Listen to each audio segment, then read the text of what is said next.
Farming is a dynamic business, and plans can rapidly change as quickly as the weather does. We want to capture those changing plans so that you can compare them to what actually happened, which requires flexibility for planning outside of a fixed 12-month financial year.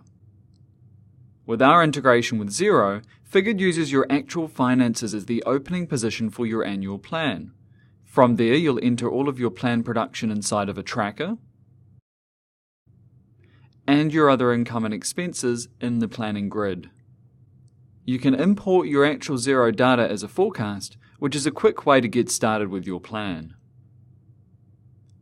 The expense curve in the planning grid for spreading costs makes things faster too.